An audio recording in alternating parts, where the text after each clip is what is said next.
जी ठीक है। अच्छा, सबसे पहले तो हमारा जो टाइटल है वो है कि किसी भी ऑर्गेनाइजेशन के अंदर राइट इंफ्रास्ट्रक्चर को कैसे चूज़ किया जाए। अब ये इंफ्रास्ट्रक्चर क्या होता है, सबसे पहले तो मैं ये आपको बताता हूँ। ज़ाहिर सी बात है, जब जब तक आपको ये नहीं पता चलेगा तब तक फिर वो आप इसको समझ नहीं सकोगे।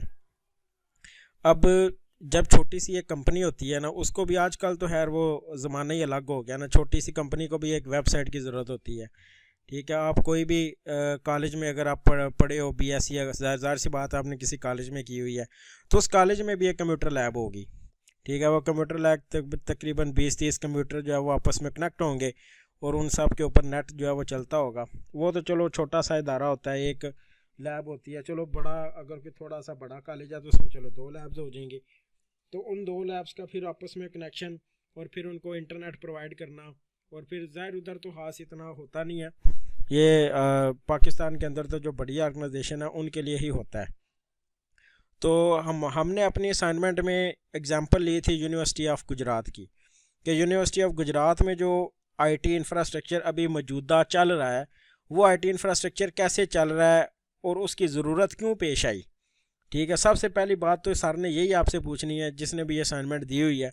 वो कहेगा भाई पहले तो आप मुझे ये बताओ कि इंफ्रास्ट्रक्चर की ज़रूरत क्यों आई। ठीक है, और इस सवाल का जवाब देने के लिए आपको ये पता हो कि इंफ्रास्ट्रक्चर होता क्या है। और ये इंफ्रास्ट्रक्चर कोई बिल्डिंग वाला नहीं है, ये आईटी का इंफ्रास्ट्रक्चर है।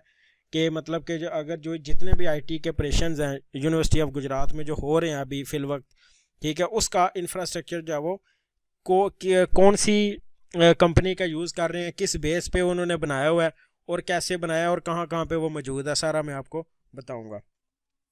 सबसे पहले तो हम देखते हैं कि आईटी इंफ्रास्ट्रक्चर क्या है। तो इसकी एग्जांपल मैंने आपकी असाइनमेंट में भी नीचे इसकी प्रॉपर डेफिनेशन दी थी कि first of all we do know what IT infrastructure is according to 9। अब ये एक लड़की पूछ रही थी कि ये 9 रेफरेंस क्या है। ठीक है, इसका मतलब ये है कि जो 9 नंबर पे जो वेबसाइट है ना, उधर से ये डेफिनेशन ली है मैंने। ठीक है, जो प्रॉपर प्रोफेशनल यूनिवर्सिटी की जो असाइनमेंट होती है ना, वो आपने हमेशा इसी तरह बनानी है। हर चीज़ का रेफरेंस आपने देना है कि कहाँ से कोई चीज़ उठाई है। ठीक है, और वो कहाँ पे मौजूद है। अब जो सारा होगा ना, वो तो जाहिर सी बात है उसको पता लग जाएगा कि उन्होंने प्रॉपर प्रोफेशनल तरीका फॉलो किया है। अब आप ये देखें, आईटी टीम, ये 9 का रेफरेंस है। अगर आप इसको ओपन करोगे ना, ठीक है, तो आपको ये उधर से भी मिल जाएगा।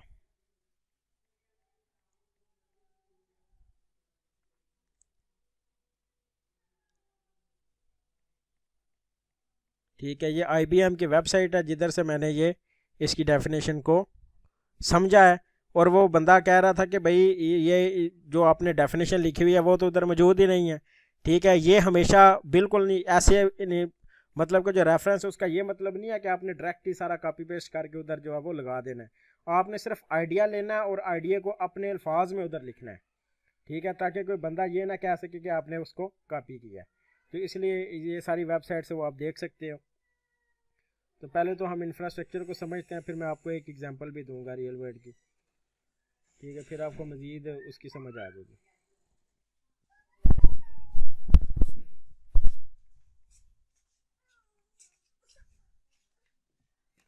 अच्छा, refers to the combined components needed for the operation and management of enterprise IT services and IT environments.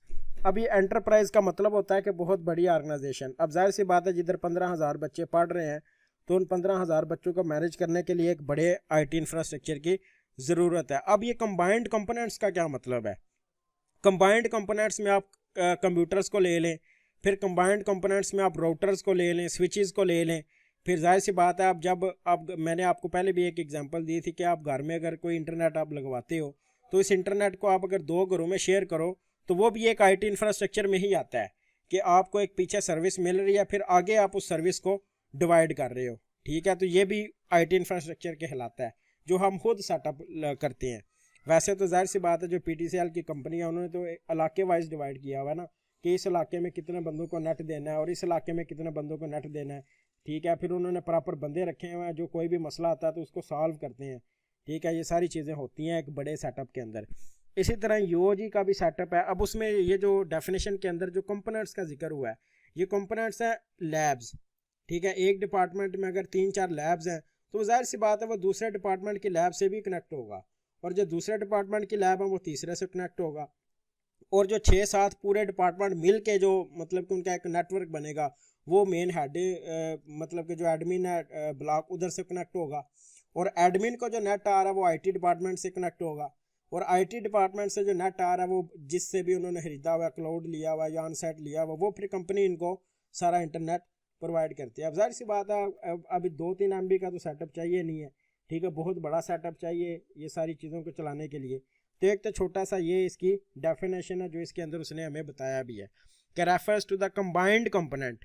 ठीक है, कंबाइंड कंपोनेंट मैंने आपको बता दिया, 2-3 पीसीज की बात नहीं हो रही, पूरी पूरी लैब्स की बात हो रही है। एक डिपार्टमेंट में 10-12 जो है ना वो होती हैं लैब्स। अब उन लैब्स के अंदर पीसीज के अंदर भी उनको भी कनेक्ट करना आपस में, और कनेक्ट करने के लिए स्विचेस की ज़रूरत होती है, राउटर की ज़रूरत होती है। अब जाहिर सी बात है जो पीटीसीएल का जो मॉडेम आप लगाते हैं उसको भी हम राउटर ही बोलते हैं।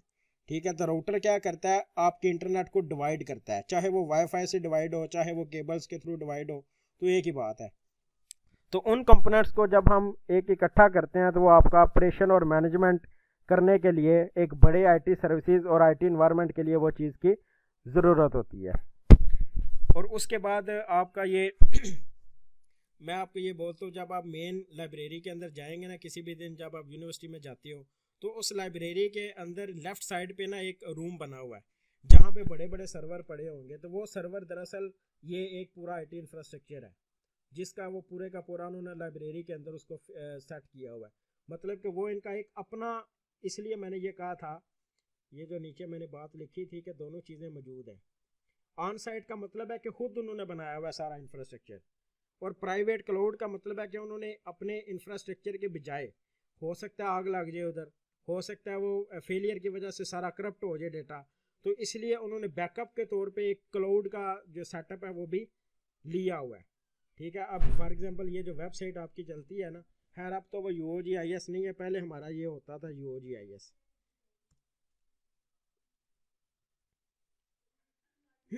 जब हमारी दफ़ा होता था ना तो वो इस तरह का कोई इंटरफेस आता था।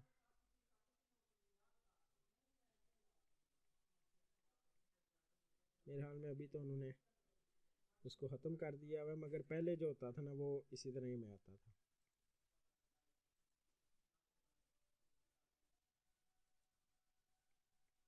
अच्छा, अब ये सारे का सारा जो आपको ये नज़र आता है, इधर आप अपना रोल नंबर लगाते हो, इधर पासवर्ड लगाते हो, लॉगिन करते हो, तो आपके पूरे के पूरे कोर्सेज आपको शो हो जाते हैं, आपके मार्क्स आप देख सकते हो, अपने ग्रेड जो है वो आप देख सकते हो। तो इस सारे प्रोसेस को मैनेज करने के लिए हमें एक आईटी इंफ्रास्ट्रक्चर की ज़रूरत पड़ती है। और यूओजी वालों ने दो तरह के आईटी इंफ्रास्ट्रक्चर यूज़ किए हैं। एक उन्होंने अपना यूज़ किया है, और वो कहाँ पे मौजूद है, वो लाइब्रेरी के अंदर मौजूद है, आप ज़रूर जाके देखना। दूसरे नंबर पे उन्होंने एक क्लाउड इंफ्रास्ट्रक्चर भी लिया हुआ है कि खुदा न खास्ता अगर हमारा किसी वजह से वो बंद हो जाता है, कि बंदा कोई आग लगा देता है लाइब्रेरी को, वो ख़त्म हो जाता है हमारा, ठीक है, तो हमारे पास बैकअप के तौर पे क्लाउड इंफ्रास्ट्रक्चर भी मौजूद हो, ताकि यूनिवर्सिटी का जो सिस्टम है वो चलता रहे। ठीक है, अगर सिर्फ ईमेल का सिस्टम ही बंद हो जाए ना तो यूनिवर्सिटी के बहुत सारे ऑपरेशन को जो है ना वो ख़त्म हो जाएंगे। ठीक है, अब ये जिस तरह ये पिक्चर के पीछे ये डिपार्टमेंट है, 1 2 3 4 5 6 7, इन 7 डिपार्टमेंट के अंदर 4-5 लैब्स होंगी, और उन 4-5 लैब्स को आपस में कनेक्ट किया होगा एक सिस्टम ने। फिर उसके बाद जब आप निकलोगे फिर दूसरा डिपार्टमेंट तीसरे से कनेक्ट होगा, तीसरा डिपार्टमेंट चौथे से कनेक्ट होगा, इसी तरह पूरे का पूरा नेटवर्क बनेगा। और ये पूरे का पूरा नेटवर्क जो है वो एक एडमिन से कनेक्ट होगा, फिर एडमिन जो है वो आईटी डिपार्टमेंट जो पूरे का पूरा मैनेज कर रहा है उससे कनेक्ट होगा। ठीक है, तो इसलिए हम ये कहते हैं कि हमें इस आईटी इंफ्रास्ट्रक्चर की ज़रूरत पड़ती है। और ये जो आपका लर्निंग मैनेजमेंट सिस्टम है ये भी आईटी इंफ्रास्ट्रक्चर का एक हिस्सा है। ठीक है, आप इसको दोनों तरीके पे चला रहे हो, ऑफलाइन भी चला रहे हो और ऑनलाइन भी चला रहे हो।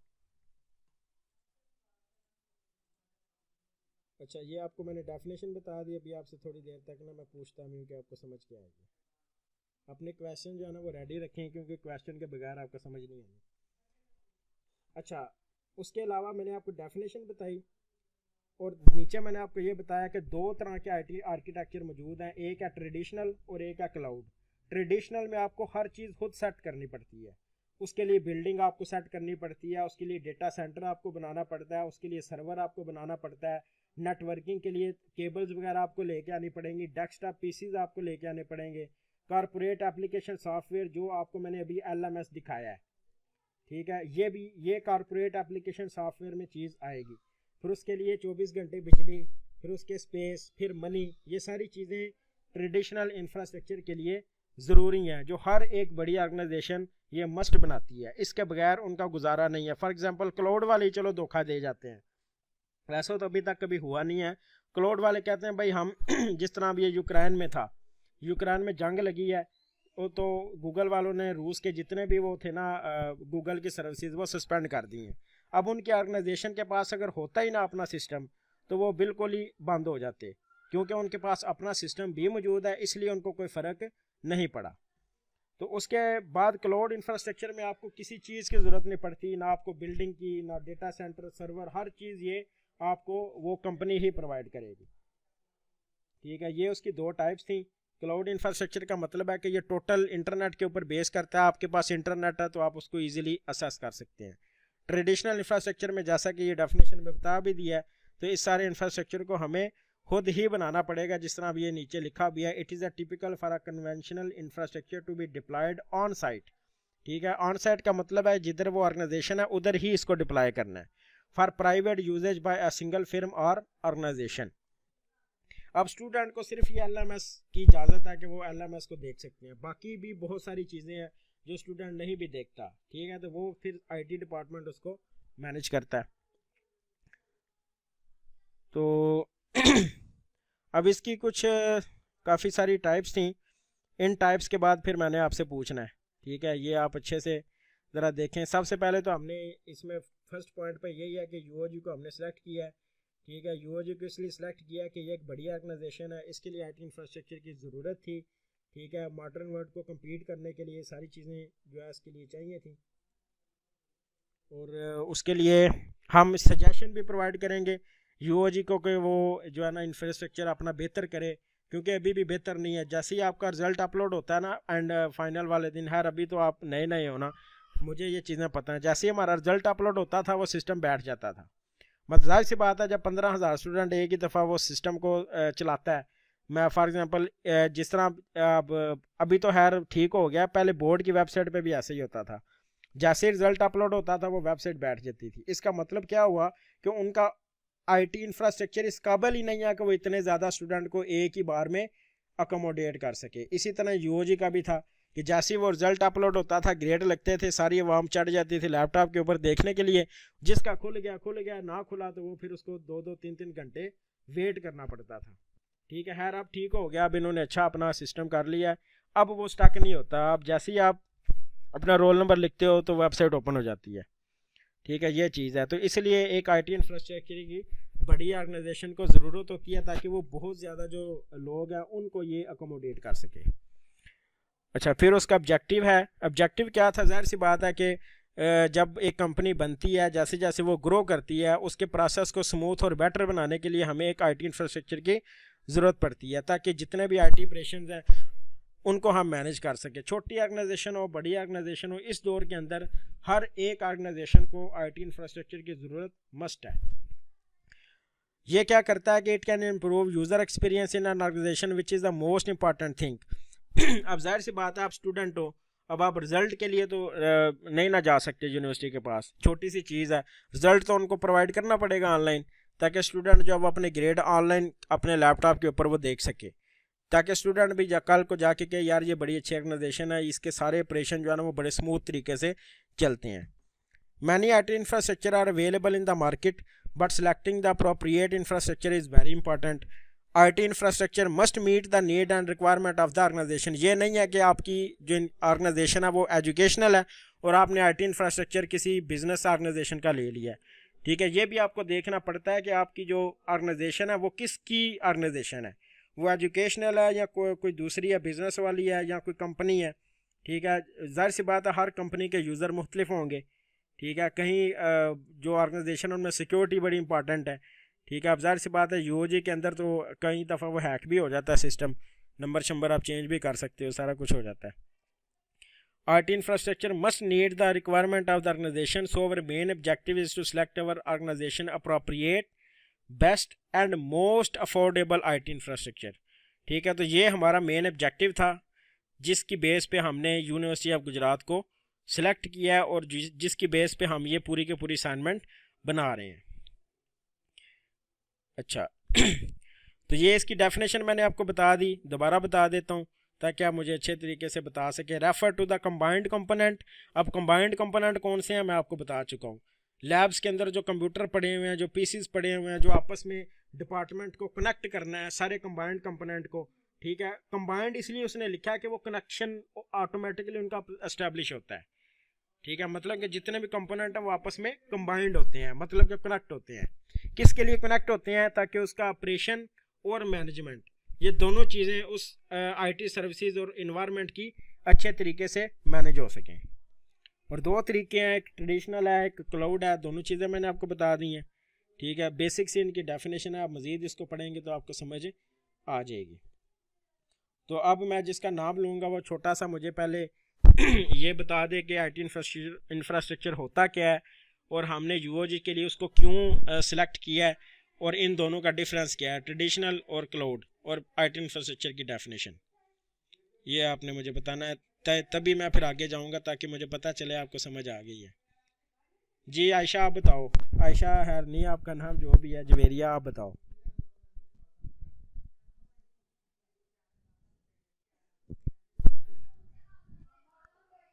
हेलो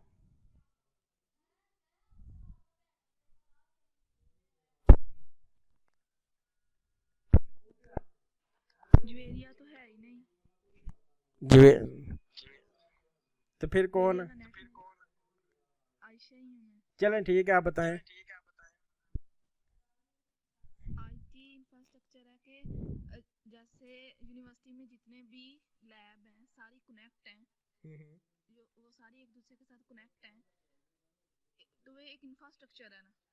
वो तो ठीक है इंफ्रास्ट्रक्चर है, उसकी ज़रूरत क्यों पेश आई?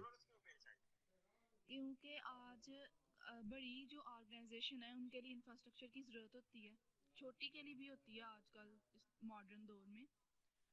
तो यूनिवर्सिटी एक बड़ी ऑर्गेनाइजेशन है तो उसे भी इंफ्रास्ट्रक्चर की ज़रूरत है। एक मिनट मैं आपको ना दोबारा बताता हूँ, अपना माइक ऑफ करें जरा। अच्छा देखें, मैंने ये आपसे पूछा है कि इंफ्रास्ट्रक्चर की ज़रूरत क्यों है। जब ये सवाल आप जवाब दे सकोगे तो फिर ही आपको समझ आएगी ना। ज़रूरत इसलिए है कि हम, एक कंप्यूटर तो नहीं है हमारे यूओजी के अंदर, ठीक है। तकरीबन क्या लो कि 15,000 अगर स्टूडेंट हैं तो कम से कम 5,000 तो कंप्यूटर होंगे ना आपस में, ठीक है। अब 5,000 कंप्यूटर को कैसे आप जोड़ोगे? ठीक है, एक सवाल है ना। मैं अगर आपसे सवाल करूँ कि 5,000 कंप्यूटर का कनेक्शन बनाना है, ठीक है, तो आप इस तरह तो नहीं करोगे कि 5,000 कनेक्शन को ही आपस में मतलब कि बना लोगे। आप इस तरह करोगे कि 30 कंप्यूटर को एक कमरे में रखोगे, उनका कनेक्शन बनाओगे, एक राउटर हो जाएगा उनका, मतलब कि उन 3 कंप्यूटर का कनेक्शन एक राउटर के साथ, ठीक है। फिर दूसरी लैब है, फिर दूसरी लैब में 30 कंप्यूटर रखोगे, फिर 2 राउटर आपके पास हो गए। अब आपने क्या करना है, उन 2 राउटर का भी आपस में कनेक्शन बनाना है, ठीक है। मतलब कि 2 राउटर का कनेक्शन बन गया, इसी तरह बाकी 30-40 राउटर का आपस में कनेक्शन होगा, ठीक है। अगर कोई भी एक राउटर खराब हो गया तो आपका सारा सिस्टम खराब हो जाएगा इस तरह। तो इस चीज़ से बचने के लिए हमें एक आईटी इंफ्रास्ट्रक्चर की ज़रूरत होती है, और वो एक श्योर करता है कि कोई भी अगर एक प्रोसेस खराब होता है, मतलब कि कोई एक लैब खराब हो जाती है तो बाकी पे फ़र्क ना पड़े, ठीक है। उसके लिए प्रॉपर बंदा मौजूद होता है, आईटी एक्सपर्ट मौजूद होता है, उसके लिए प्रॉपर सर्वर मौजूद होता है जो ये बात को श्योर करता है कि आपका सिस्टम कभी खराब नहीं हो सकता, ठीक है। 2 मिनट भी अगर एक सिस्टम बंद हो जाए ना तो वो पूरे का पूरा ऑर्गेनाइजेशन जो है वो एक खतरे में पड़ जाती है, ठीक है। फॉर एग्जांपल आपका ये जो रिकॉर्ड है, ठीक है, अब मैं यूनिवर्सिटी चला जाऊँ, मैं कहता हूँ यार मैंने 2018 में जो है ना अपनी डिग्री कंप्लीट किया बीएस कंप्यूटर साइंस की, मुझे मेरा रिकॉर्ड दें, ठीक है। अब ऑर्गेनाइजेशन की रिस्पॉन्सिबिलिटी है कि मेरा रिकॉर्ड उनके पास मेंटेन हो। अगर उनके पास मेरा रिकॉर्ड ही नहीं है तो मैं तो मारा गया ना, फिर मैं कैसे कह सकूंगा भाई मैं यूओजी का स्टूडेंट हूँ, ठीक है। तो इसके लिए फिर मुझे वो सारी चीज़ें उनको करनी पड़ती हैं। एक तो रिकॉर्ड कीपिंग इसमें आ जाएगी, और दूसरी बात जो मौजूदा स्टूडेंट हैं उनके लिए वो सारी चीज़ें एक श्योर करना कि जितनी भी लैब्स हैं एक तो वो आपस में कनेक्ट हो, ठीक है। डिपार्टमेंट है एक पूरा, उसका सारा कनेक्शन दूसरे से हो, फिर दूसरा उसका तीसरे से हो, फिर तीसरे का चौथे से हो, फिर उन सारे डिपार्टमेंट को आपस में मिला के एक बड़ा डिपार्टमेंट बने। तो इस सारे प्रोसेस को चलाने के लिए आरडी इंफ्रास्ट्रक्चर की ज़रूरत होती है। आप समझ आइए आपको? तो एक चीज़ और पूछनी है, समझ नहीं आई उसकी। जी जी। आपने बोला है कि राउटर के ज़रिए हम 30 ऐसे लैपटॉप कंप्यूटर हैं जो भी, उसे हम कनेक्ट कर रहे हैं। तो अगर एक ख़राब हो जाएगा तो दूसरी लैब पे असर नहीं होता इसका, लेकिन वो दोनों भी तो आपस में कनेक्ट नहीं होती, राउटर लगाए हैं। एक मिनट मैं आपको बताता हूँ इसका जवाब देता हूँ। अभी देखें, एक लैब दूसरे से कनेक्ट है, दूसरी तीसरे से कनेक्ट है, चौथी पांचवें से कनेक्ट है। ठीक है, इसका मतलब ये नहीं है कि पांचवी लैब सिर्फ चौथे से ही कनेक्ट है, पांचवी लैब बाकी सारी लैब से भी कनेक्ट होगी। ठीक है, इससे क्या होगा कि अगर पिछली लैब खराब भी हो जाए तो वो अपना कनेक्शन दूसरी लैब से ले लेगी। ठीक है, या आपने वो आईसीएस में, जिसने वो कंप्यूटर पढ़ा हुआ है ना आईसीएस में, उसने वो स्टार लिंक टोपोलॉजीज पढ़ी होंगी। उसमें स्टार टोपोलॉजी में ये चीज़ होती थी कि वो सारे जो जितने भी कंप्यूटर थे ना, वो हर कंप्यूटर बाकी सारे कंप्यूटर से कनेक्ट होता था, ताकि अगर कोई एक ख़राब भी हो जाए तो बाकी कंप्यूटर चलते रहे। वो एक ख़राब होता होने दो, वो सिर्फ उस कंप्यूटर को फ़र्क पड़ेगा, उसका डेटा जो है ना वो आप फैच नहीं कर सकोगे ना उसको भेज सकोगे, मगर बाकी के साथ आपका कनेक्शन जो है वो स्टैब्लिश रहेगा। समझ आई? जी। आप समझ आ गई सारी? जी। ये चीज़ है।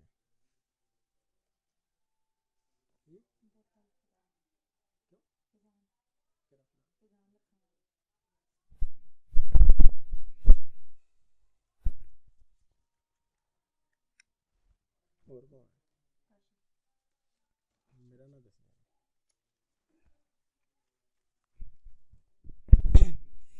अच्छा, अब हम चलते हैं। अच्छा, बाकी ये जो शाइजा बेग है शायद, ये बताया कि आईटी इंफ्रास्ट्रक्चर होता क्या है।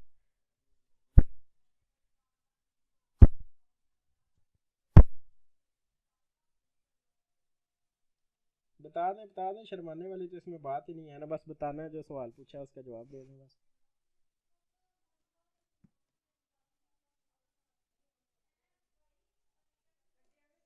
अभी वो आपने फिर क्लास में कैसे प्रेजेंटेशन देनी है जाके, उधर तो पूरी क्लास होगी सामने बैठी हुई। वो मेरा माइक ऑफ था शायद। अच्छा अच्छा, बताएं। दो लैब्स को आपस में कनेक्ट करना। नहीं, डेफिनेशन बताएं। वो तो एग्जांपल आपने बता दी ना, डेफिनेशन क्या है आईटी इंफ्रास्ट्रक्चर। चले मैं ओपन भी कर देता हूँ आपके सामने। ये डेफिनेशन जो है ये लिखी हुई, ये वाली, ये क्या मतलब है इसका?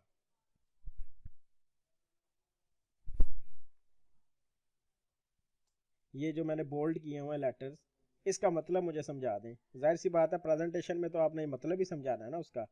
ये तो बच्चे खुद पढ़ लेंगे, आप वो पूछेंगे भाई ये हमें नहीं समझ आई, आप मतलब बताएं, तो कैसे बताएंगे आप? आप, आपने वही बताया ना, कंबाइन कंपोनेंट्स हैं जो लैब को कंबाइन करना स्विच और राउटर के जरिए। अच्छा, तो आगे आगे भी डेफिनेशन है, needed for the operation and management of enterprise IT services and IT environments. जो एंटरप्राइज आईटी सर्विसेज होती है ना, मतलब कि जो बड़े इदारे होते हैं उनको मैनेज करने के लिए आईटी इंफ्रास्ट्रक्चर जो बनाते हैं। आईटी सर्विसेज कौन सी? अब यूओजी के कंटेक्स्ट में आपको एग्जांपल दे दें भाई, कौन सी आईटी सर्विसेज? अगर हमने एलएमएस बनाया, जैसे स्टूडेंट रिकॉर्ड पे चेक करते हैं, एक सर्विस होगी। ईमेल है वो दूसरी सर्विस हो गई। ठीक है, मतलब कि ईमेल बहुत बड़ी सर्विस है। ये गूगल, अगर कोई आपसे पूछे ना कि ईमेल वाली जो सर्विस है वो कैसे करते हैं, तो आपने बताना है कि ये क्लाउड वाली सर्विस ये खरीदी हुई है यूओजी ने। और आपने अक्सर देखा होगा कि आप जीमेल पे आपकी ईमेल चलती है, इसी तरह ही है ना। तो जीमेल एक क्लाउड सर्विस है। ठीक है, वो खुद इनकी अपनी नहीं बनी हुई, इनका अपना सिर्फ एलएमएस है। ये जो आपको भी मैंने दिखाया था ना एलएमएस, वो इनकी अपनी सर्विस है। जो जीमेल है वो इन्होंने क्लाउड वाली सर्विस खरीदी हुई है, मतलब कि इन्होंने मिक्स सिस्टम किया हुआ है। जिस सर्विस को ये बना नहीं सकते थे वो इन्होंने क्लाउड वाली खरीद ली, जिसको ये बना सकते थे उसने उस सर्विस को इन्होंने खुद बना लिया। समझ आई? इसके अलावा तीसरी सर्विस है जो सारी लैब्स को इंटरनेट प्रोवाइड करना है। ठीक है, और चौथी सर्विस है आपको रिजल्ट डिस्प्ले करवाना है। ये जो जिस तरह ये बीएससी का रिजल्ट आपको आया था, यूओजी से ही किया हुआ है ना बीएससी। तो आपने वेबसाइट से ही देखा ना अपना रिजल्ट, तो वो जो रिजल्ट आपने देखा वेबसाइट से वो भी एक सर्विस है, समझ आई? तो वो सर्विस इनकी अपनी बनाई हुई है, वो इन्होंने क्लाउड वाली नहीं ली हुई। और जो इनकी जो वेबसाइट चल रही है, ये जो आपको मैं अभी दिखाऊं, ये uog.edu.pk वाली जो वेबसाइट है, ये भी इन्होंने क्लाउड सर्विस खरीदी हुई है। मतलब कि इनका अपनी ये वेबसाइट नहीं है, वेबसाइट इनकी अपनी है, डेटा इनका अपना है, मगर ये होस्ट किधर हो रहा है? क्लाउड सर्विस के ऊपर। समझ आ गई? ठीक है। तो ये आपसे अगर कुछ, जाहिर सी बात है सर ने तो पूछना है, सर ने पूछना हाँ भाई ठीक है, आपने ये डेफिनेशन तो बता दी, इसमें ऑपरेशन कौन से, अब ऑपरेशन भी मैंने आपको बता दी है। ठीक है, लैब का ऑपरेशन है, रिजल्ट का ऑपरेशन है, ईमेल का ऑपरेशन है, वेबसाइट को चलाने का ऑपरेशन है, फिर लाइब्रेरी का अपना सॉफ्टवेयर है, ठीक है, और ट्रांसपोर्ट का अपना सॉफ्टवेयर है, रिजल्ट वाला अपना सॉफ्टवेयर है, लाइब्रेरी के अंदर जब आप जाते हो कोई बुक आप इशू कराते हो तो उसके लिए एक अपना सॉफ्टवेयर है, वो फिर सारे सॉफ्टवेयर में ये बताता है कि किस बंदे ने कितनी बुक्स इशू कराई हैं, किसकी कितनी बुक्स रह गई हैं, वो सारी चीज़ें इसमें आ जाती हैं।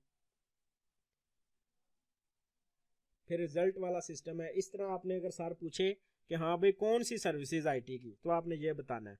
और आईटी इन्वायरमेंट्स का क्या मतलब है कि जिस तरह अब ये लैब्स हैं, ठीक है, वो लैब सिर्फ एक एग्जाम्पल है, इंफ्रास्ट्रक्चर बहुत सारी चीज़ों का मिलकर बनता है। ठीक है, इन्वायरमेंट आपने ये बता देना सर, जिस तरह हमारी यूनिवर्सिटी में लैब्स हैं, उन लैब्स का एक आपस में कनेक्शन है, फिर उनको सबको नेट को प्रोवाइड करना, ठीक है, फिर जितने भी फैकल्टीज हैं उनको नेट प्रोवाइड करना, ये सारी चीज़ें इसके अंदर आ जाती हैं आईटी के इन्वायरमेंट के अंदर। समझ आ गई? ठीक है। अब ये जो पुराना, तो शायद इनका पुराना जो सिस्टम था ना इनका, वो इनका टोटली अपना था, मतलब कि वो ये अपना चला रहे थे, जिसके अंदर पूरी के पूरी यूओजी कनेक्ट थी, मतलब कि ट्रांसपोर्ट वालों का भी वही, टीचर का भी वही, एचओडी का भी वही, स्टूडेंट का भी वही, ठीक है, लाइब्रेरी का भी वही, हर चीज़ का एक ही सिस्टम था। तो अब इन्होंने लादा लादा कर दिया है, ईमेल इनकी लादा हो गई, वेबसाइट इनकी लादा हो गई, तो ये सारी चीज़ें इसमें आ जाती हैं। वैसे ओवरऑल आपको पता चल गया ना आईटी इंफ्रास्ट्रक्चर का? जी। किसी को अभी कोई मसला है इस डेफिनेशन के अंदर, ये जो मैंने बोल्ड की हुई है, तो वो मेरे से पूछे। इस डेफिनेशन, कोई एक बंदा भी, सिंगल पर्सन भी ऐसा ना हो जिसको इस डेफिनेशन में कोई कंफ्यूजन हो।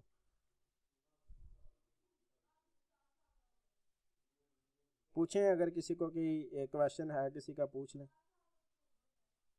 आईटी एनवायरनमेंट के बारे में दोबारा बता दें थोड़ा सा। अब देखें, आईटी सर्विसेज क्या थी कि लैब को इंटरनेट प्रोवाइड करना, ये थी आईटी सर्विस। और आईटी इन्वायरमेंट क्या थी कि किस तरह आप प्रोवाइड करोगे, लैब को किस तरीके से, कौन सा हार्डवेयर यूज करके प्रोवाइड करोगे, और एक डिपार्टमेंट के अंदर कौन सी लैब्स, कितनी लैब्स होंगी, कैसे उनका सेटअप करोगे, किस एनवायरनमेंट के ऊपर उसका क्या सेटअप करोगे। इसका मतलब ये है कि हमारा सिर्फ सॉफ्टवेयर ही नहीं है, हमारा हार्डवेयर भी मौजूद है।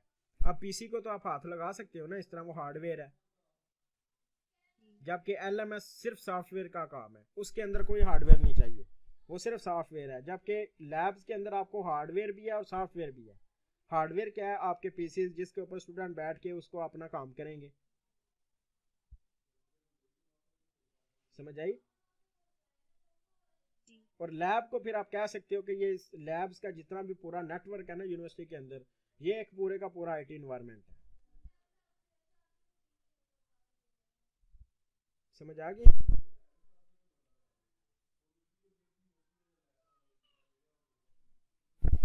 समझ आ गई है? जी। अच्छा, अब इसमें ये जो नूर है, ये बताए कि ट्रेडिशनल और क्लाउड में क्या फ़र्क है। बाकी अपना माइक बंद कर लें।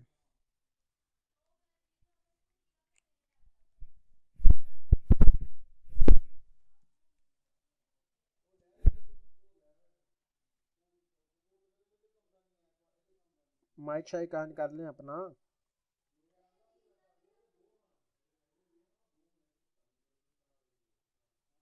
भाई ये यूनिवर्सिटी है, इधर शर्माने वाला बंदा तो बिल्कुल नाकाम है, वैसे ही उसने अगले सेमेस्टर में जाना ही नहीं है फिर।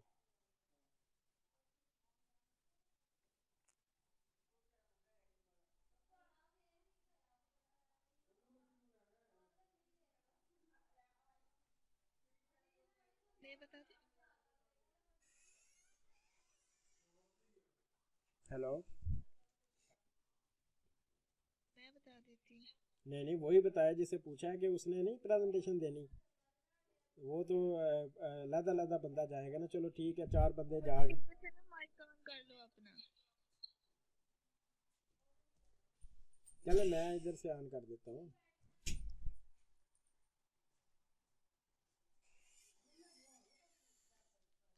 अब जब आपने क्लास में प्रेजेंटेशन देनी है तो उधर तो सारी क्लास होगी सामने बैठी हुई, तो उधर कैसे फिर आप प्रेजेंटेशन दोगे? चलो फजीलत आप बता दो, वो उससे कोई और सवाल पूछ लेते हैं। ट्रेडिशनल वो ना जो खुद ही बनाया अपना होता है। हम्म। क्लाउड वो जो हमने बाय किया होता है, नेट से किया होता है क्लाउड वो। चलो ये तो जैसे एक डिफरेंस हो गया। बाकी यूओजी ने जो एलएमएस बनाया हुआ है वो उनका अपना है। हम्म और जो जीमेल वगैरह है जिससे हमें मेल आती है वो क्लाउड है। हम्म, ठीक हो गया। और भी बहुत सारी चीज़ें हैं। मैंने अभी आपको बताया कि सिर्फ ईमेल ही क्लाउड नहीं है, बाकी भी क्लाउड वाली हैं चीज़ें। ईमेल था और जो वेबसाइट है, वेबसाइट नहीं चल रही। वेबसाइट जी बैकअप के लिए रखी हुई है वो। हम्म और जो इंटरनेट प्रोवाइड कर रहे हैं वो। हम्म, ठीक हो गया। चलें ठीक है, सही है। अब आगे चलते हैं।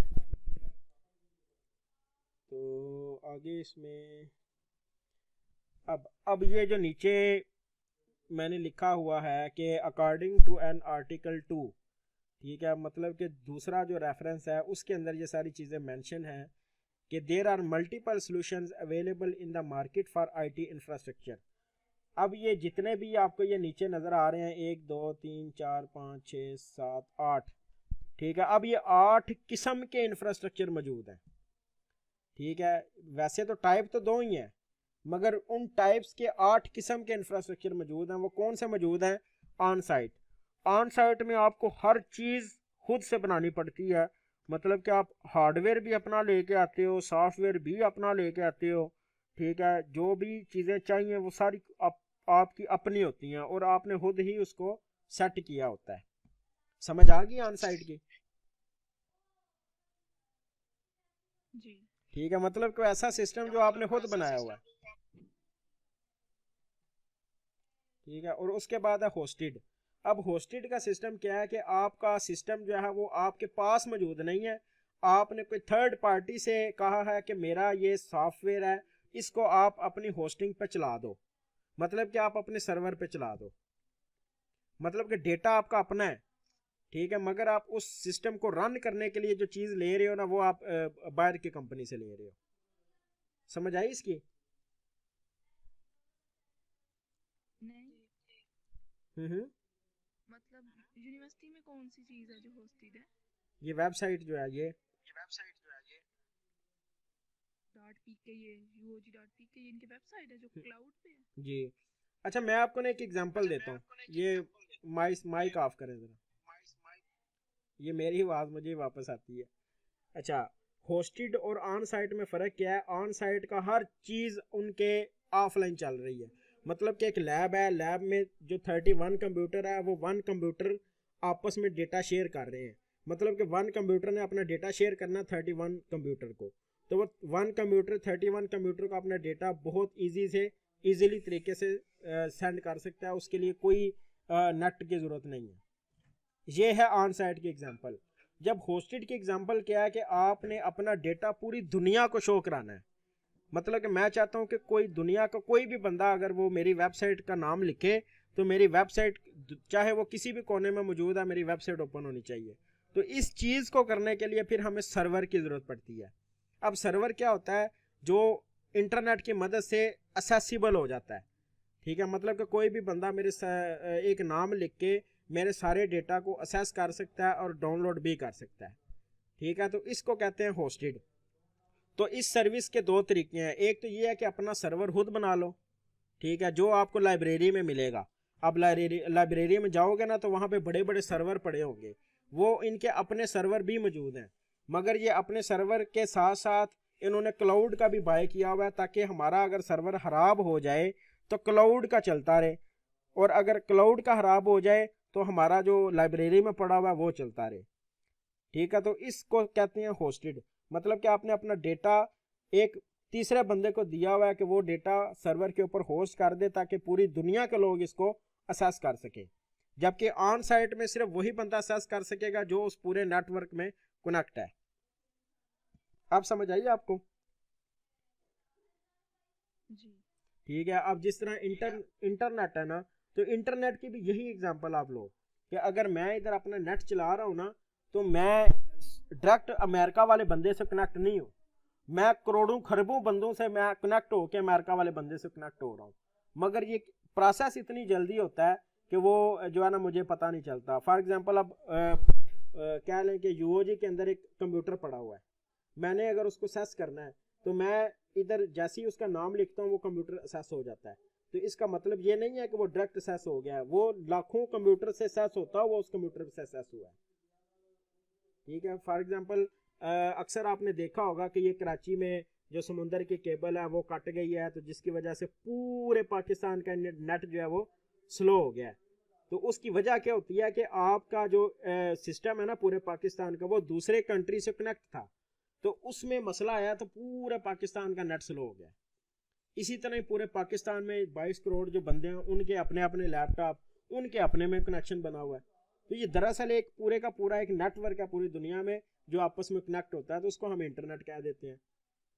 वैसे भी अगर आप 4-5 कंप्यूटर को जोड़ के अगर नेटवर्क बना लें तो वो भी ठीक है, मतलब कि एक कंप्यूटर चौथे से कनेक्ट है तो वो चौथे को अपना डेटा भेज सकता है, चौथा पहले से ले सकता है, पहला चौथे को दे सकता है। तो ये दरअसल इसकी एग्जांपल थी जो अभी तक आपको किसी ने बताई नहीं। आप समझ आइए इसकी? जी ठीक है, ये सारा सिस्टम है। तो इसको करने के लिए फिर हमें पूरे के पूरे आईटी इंफ्रास्ट्रक्चर की जरूरत पड़ती है। जितनी बड़ी कंपनी होगी उतना ही बड़ा उसका आईटी इंफ्रास्ट्रक्चर मौजूद होगा। ठीक है, ये दो की एग्जांपल मैं आपको बताई। अब कुछ कंपनीज क्या करती हैं कि पूरे का पूरा इंफ्रास्ट्रक्चर ही आपको सर्विस के तौर पे दे देती हैं, कि मतलब कि कंपनी कहती है भाई छोड़ दो, आपको किसी चीज़ की ज़रूरत नहीं है, ना आपको ऑफिस की ज़रूरत है, ना आपको हार्डवेयर सॉफ्टवेयर कुछ भी नहीं चाहिए, हम आपको पूरे का पूरा हमारे पास बना हुआ मौजूद है, आप वही एज अ सर्विस हमसे ले लो, आप महीने के 25,000 हमें दे दो और वो सारे का सारा जो है ना इंफ्रास्ट्रक्चर हमसे वो ले लो, खरीद लो। समझ आ गई? पूरे का पूरा इंफ्रास्ट्रक्चर ही वो आपको दे देते हैं। तो इसको हम कहते हैं इंफ्रास्ट्रक्चर एज अ सर्विस। ये आप अपने कोर्स में ये बहुत जगह पे आप ये नाम सुनोगे, और इसका ये मतलब है कि आप पूरे का पूरा इंफ्रास्ट्रक्चर ही किसी बंदे से खरीद लो, खुद आपको कुछ नहीं बनाना पड़ेगा। समझ आई? जी ठीक है, और उसके बाद आप प्लेटफॉर्म एज अ सर्विस, मतलब कि एक बंदा कह रहा है कि आप ठीक है आप इंफ्रास्ट्रक्चर जो है वो अपना बना लो, हम आपको ये नहीं कहते कि आप इंफ्रास्ट्रक्चर भी हमारा खरीदो, मगर उस इंफ्रास्ट्रक्चर को चलाने के लिए जिस चीज़ की ज़रूरत है ना, जिस प्लेटफॉर्म की ज़रूरत है, वो हमसे आप ले लो। मतलब कि इंफ्रास्ट्रक्चर तो आपका ही होता है, मगर आप उसको चलाने के लिए दूसरा प्लेटफॉर्म यूज़ कर लेते हो। अब अगर आपसे कोई पूछे ना कि यूओजी ने क्या किया हुआ, तो आपने कहना है कि उन्होंने platform as a service use की हुई है, मतलब कि इंफ्रास्ट्रक्चर उनका अपना है, मगर उन्होंने उसको चलाने के लिए प्लेटफॉर्म जो है ना वो अलग से खरीदा हुआ है। समझ आई? कौन सा प्लेटफॉर्म लिया हुआ है? ये ईमेल हो गई, ये गूगल की ईमेल चल रही है ना, तो ये प्लेटफॉर्म ही है। अच्छा, और ऊपर आपने इंफ्रास्ट्रक्चर एज अ सर्विस जो बोला है, वो इसमें ये है कि हम फिजिकली सारा ले लेते हैं हाँ जी, सेटअप या मतलब कि हर चीज़ उनकी जिम्मेदारी, आपने कुछ नहीं करना।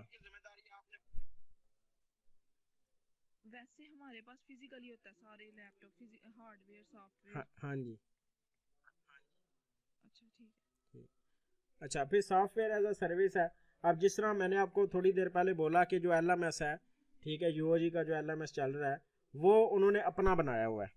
अगर यूओजी चाहती है कि भाई हमें नहीं इन चक्रों में पड़ना, हमारे पास बंदा ही नहीं है जो ये एलएमएस बना सके, हमें कोई बंदा ही एलएमएस पूरे का पूरा दे दे, ठीक है, हम आपको पे कर देते हैं, तो वो क्या हो जाना था, सॉफ्टवेयर एज अ सर्विस।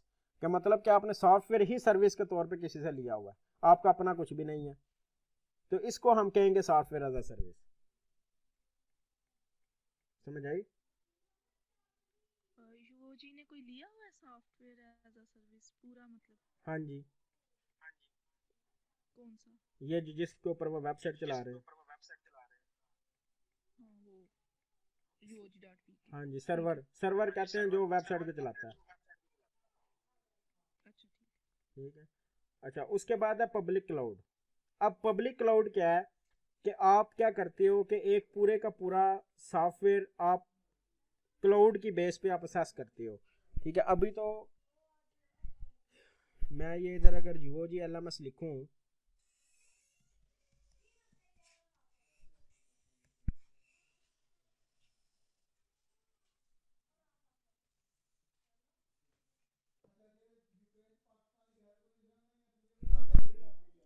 हाँ? बोल देना। ये है बेटा, USB तो मेरे को कोई नहीं।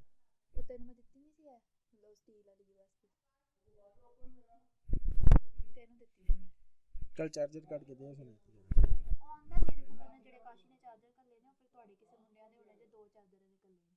ਉਹ ਲੈ ਜਾ ਛੱਡ ਰਹਿਣ ਦੇ ਇਹਨਾਂ ਦੇ ਨਹੀਂ ਉਹ ਨਾ ਮੇਰੇ ਲੈਪਟਾਪ ਨਹੀਂ ਨਾ ਲੱਗਾ ਹੈ, ਮੈਂ ਮੰਨੀ ਆ ਨਾ ਜੇ ਉਹ ਆਖਿਆ ਮੇਰਾ ਇਹਦੇ ਵਿੱਚ ਉਹ ਕਰ ਦੇ, ਠੀਕ ਹੈ।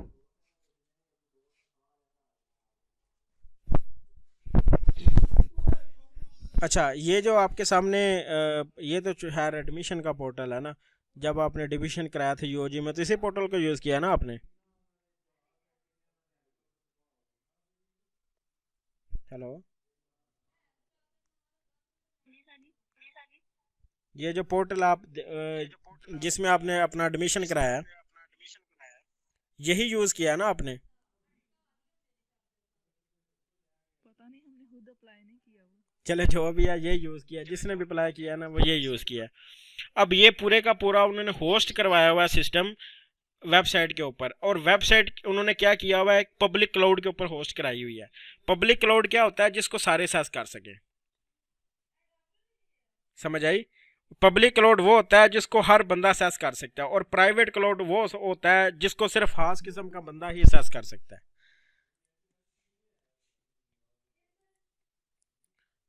समझ आ गई प्राइवेट और पब्लिक क्लाउड की?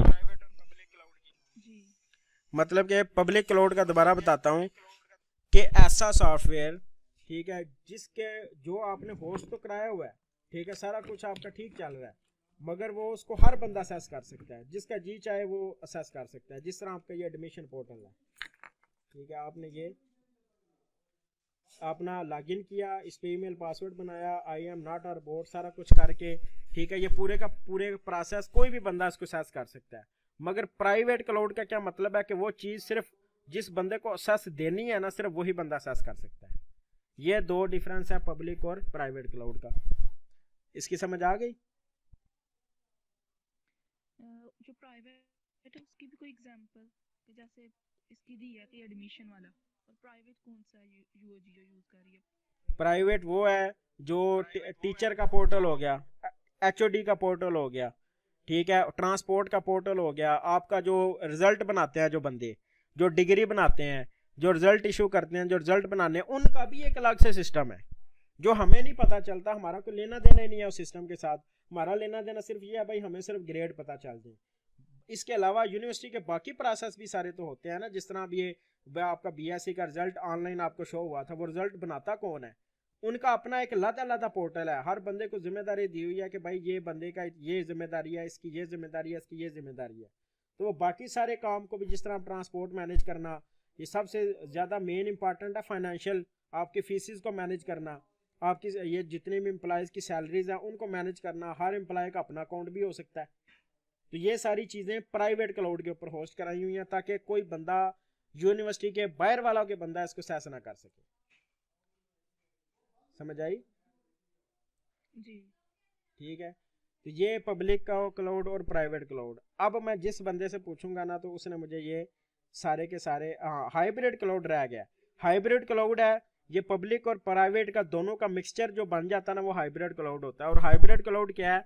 वो दोनों का मिक्सचर होता है। और UOG ने हाइब्रिड क्लाउड यूज़ किया हुआ है, मतलब कि कुछ ऑपरेशन उन्होंने पब्लिक रख दिए हैं और बाकी ऑपरेशन उन्होंने प्राइवेट रख दिए, मतलब कि यूज़ वो दोनों कर रहे हैं।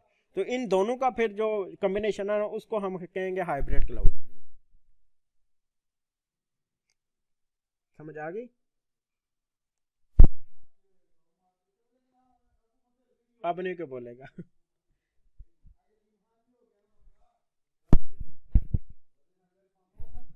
हेलो।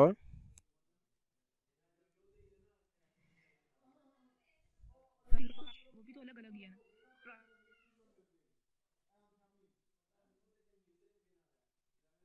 अब मेरी आवाज नहीं आ रही आपको?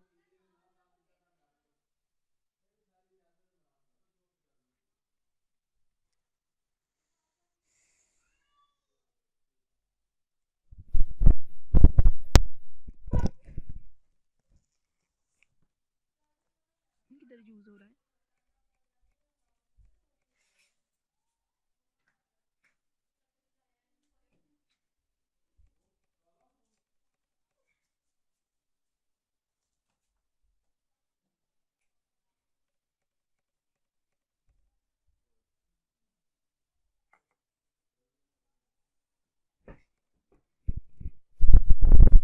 हेलो, मेरी आवाज नहीं आ रही? जी आ रही है, अब आई है। अब भाई ये अच्छा, मैं ये कह रहा था कि अब जिससे मैं पूछूंगा ना तो उसने मुझे ये 8 टाइप्स बारी बारी समझानी है। ये शाइजा बेग जो है ये पहले बताए। ये मैं ऑन कर देता हूँ, स्टार्ट करें।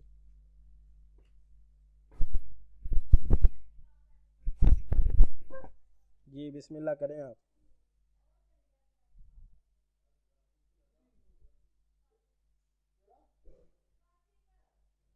क्या बताऊँ मैं? ये जितने भी टाइप्स हैं आईटी इंफ्रास्ट्रक्चर की, ठीक है, ये टाइप्स क्या कर रही हैं काम, इनका क्या मतलब है, ऑन साइट क्या होता है, होस्टेड क्या होता है, ये IaaS क्या है, PaaS क्या है। अच्छा, ऑन साइड ये है कि इसमें हार्डवेयर और सॉफ्टवेयर दोनों को इकट्ठा मतलब कि दोनों हमारे अपने होते हैं हम्म जिसको हम यूज करते हैं। हम्म। उसके बाद हॉस्टेड में जो थर्ड पार्टी से हम कोई चीज ले लें। उसके बाद है नहीं, मैंने ये नहीं कहा कि आप यही डेफिनेशन पढ़ पढ़ के सुनाती जाए, मैंने इसके और भी सारे पूरे एग्जांपल देना कि ऑन साइट होता क्या है। सिर्फ हार्डवेयर और सॉफ्टवेयर अच्छा तो नहीं होता ऑन साइट में, और भी बहुत सारी चीज़ें हैं। अच्छा, जैसे आपने ही बताया कि 30 कंप्यूटर्स हैं और उनको एक ही कंप्यूटर के साथ कनेक्ट करते हैं। हम्म। एक कंप्यूटर के साथ तो नहीं मैंने कहा था, राउटर के साथ कहा था मैंने। Router sir. हम्म। अच्छा, आगे।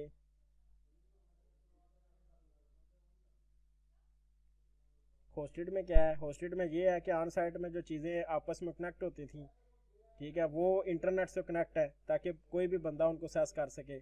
और कैसे कनेक्ट है, सर्वर की मदद से। क्या ख्याल है? एक दफा रिपीट कर दें। जिस तरह ऑन साइट में हार्डवेयर और सॉफ्टवेयर आपस में कनेक्ट है ना राउटर की मदद से, और जो कंप्यूटर जी कनेक्ट है वो सिर्फ वही आपस में डेटा शेयर कर सकते हैं, यही बताया ना आपको। जी इसी तरह होस्टेड में ये सारी चीज़ मौजूद है, मगर वो राउटर इंटरनेट से भी कनेक्ट है ताकि वो जो 30 कंप्यूटर हैं वो इंटरनेट की मदद से किसी को भी डेटा जो है ना वो अपना शेयर कर सकें। जिस तरह आप लैब में बैठे हो तो आप सिर्फ इस तरह तो नहीं होता कि आप सिर्फ बाकी कंप्यूटर का डेटा एक्सेस करें, ठीक है, तो आपके पास जो जितने भी दूसरे लैपटॉप है उनका डेटा भी होता है। समझ आई? जी। ठीक है, तो ये है होस्टेड वाला। और दूसरा तीसरा नंबर पे ये कौन सा है? Infrastructure as a service. बताए ना क्या ये होता है। इसमें ये है कि पूरे का पूरा जो है इंफ्रास्ट्रक्चर वो किसी दूसरे से हम लेते हैं।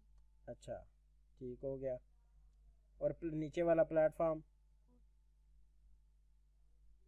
इसमें ये है कि इंफ्रास्ट्रक्चर जो है वो हमारा अपना होता है हम्म लेकिन उसको चलाने के लिए एक प्लेटफॉर्म की जरूरत होती है, वो हम उनसे लेते हैं दूसरे और नीचे वाला? प्लेटफॉर्म।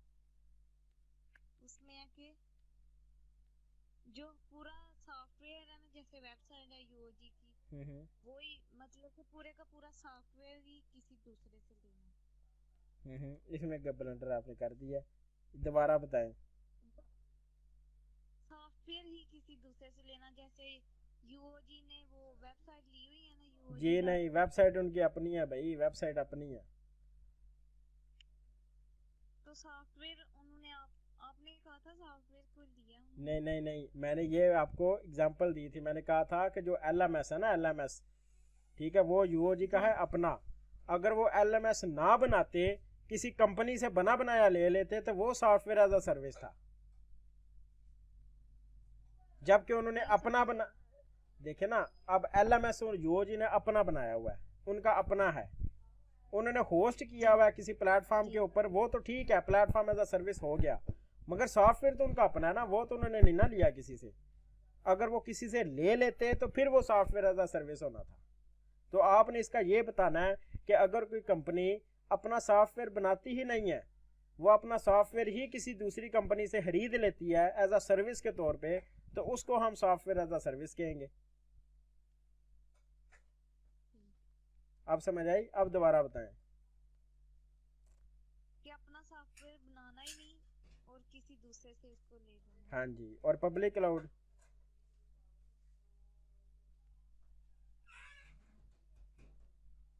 पब्लिक क्लाउड क्या है? पब्लिक क्लाउड में ये है कि कोई भी बंदा इसको एक्सेस कर सकता है।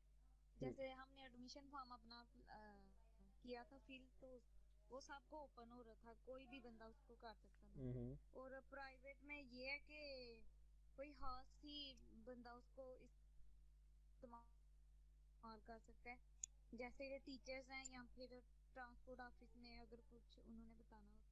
जैसे कल हमें मेल आई है तो वो स्टूडेंट्स को नहीं आई मेरी, वो टीचर्स को ही आई है। सबसे इम्पॉर्टेंट इसकी एग्जांपल है फाइनेंशियल सर्विसेज, फीसिस को मैनेज करना, ड्यूज को मैनेज करना, सैलरीज को मैनेज करना, ठीक है। तो ये सिर्फ अब जाहिर सी बात है, एम्प्लॉय ही अपनी सैलरी देख सकता है ना, वो स्टूडेंट तो नहीं देख सकता, ठीक है, वो सिर्फ एम्प्लॉय को ही सेस है, तो वो सिस्टम भी एम्प्लॉय ही सिर्फ सेस कर सकता है, वो स्टूडेंट उसको सेस ही नहीं कर सकता। समझ आई? ठीक है, ये है पब्लिक। और प्राइवेट?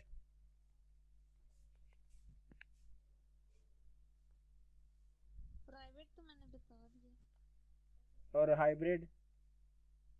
हाइब्रिड ये है कि इसमें दोनों का मिक्सचर होता है, पब्लिक भी और प्राइवेट भी। पब्लिक भी और प्राइवेट भी। आपका नाम क्या है?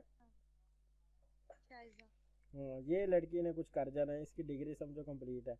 और बाकी ये जो भी नया बंदा आया है, एक मिनट भाई बात सुने, वो जो आपने बताया ना हम्म, ज्वेलरी, वो हाइब्रिड का जो आपने बताया ना, वो क्यों हम इस्तेमाल कर रहे हैं, उसको लहदा से क्यों किया कि पब्लिक और प्राइवेट? वैसे तो हमने किया, क्योंकि तो हाइब्रिड वो इसलिए किया है कि पब्लिक की सिर्फ जरूरत नहीं है ना, सारे पब्लिक को तो नहीं हमने रख देने, पब्लिक भी जरूरत थी और प्राइवेट की भी जरूरत थी, ठीक है। जब इन दोनों को इकट्ठा आप यूज कर लो तो वो ऑटोमेटिकली हाइब्रिड है। मतलब कि अगर हमें सिर्फ पब्लिक की जरूरत होती तो हम सिर्फ पब्लिक लेते, अगर हमें सिर्फ प्राइवेट की जरूरत होती तो हम सिर्फ प्राइवेट लेते, जबकि हमें दोनों की जरूरत थी तो हमने दोनों को ले लिया। फिर हाइब्रिड को क्यों लिया? अगर ऊपर पब्लिक भी है और प्राइवेट भी है, तो या फिर उन दोनों की जगह सिर्फ हाइब्रिड ही लिखते थे। हाँ, नहीं नहीं, अगर दोनों इकट्ठे यूज करें ना तो वो हाइब्रिड है, अगर आप अलग-अलग यूज करें ना तो वो फिर प्राइवेट अलग है और पब्लिक अलग है। मतलब कि अगर पब्लिक यूज कर रहे हो तो आप प्राइवेट नहीं कर सकते, अगर आप प्राइवेट कर रहे हो तो पब्लिक नहीं कर सकते, तो अगर आप दोनों यूज कर रहे हो इकट्ठे तो वो ऑटोमेटिकली हाइब्रिड है। समझ आई? अच्छा, बाकी ये जो जवेरिया है, चलो ये दोबारा रिपीट कर दे, ये जितने भी मैंने बताया अब तो खैर वो बड़े अच्छे तरीके से आपको समझ आ गया होगा। ये ऑन साइड से लेके हाइब्रिड तक ये सारी दोबारा ज़रा रिपीट करें, ये क्या है?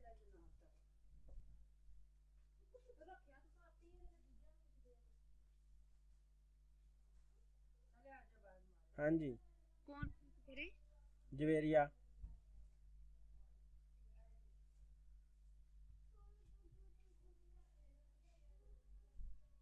भाई ऑन साइट और होस्टेड का दोबारा बता दे मुझे, बाकी सबकी पता चल गया मुझे। ऑन साइट, एक मिनट, लाइक बंदे से पूछ लेते हैं ना, ये फजीलत जो है ये बता दे कि ऑन साइट और होस्टेड क्या है।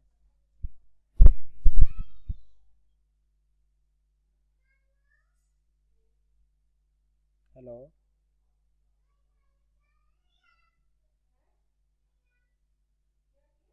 कुछ हाँ ना तो किया करे ना, अभी मैंने बताना नहीं बताना था कि बंदा आगे चले।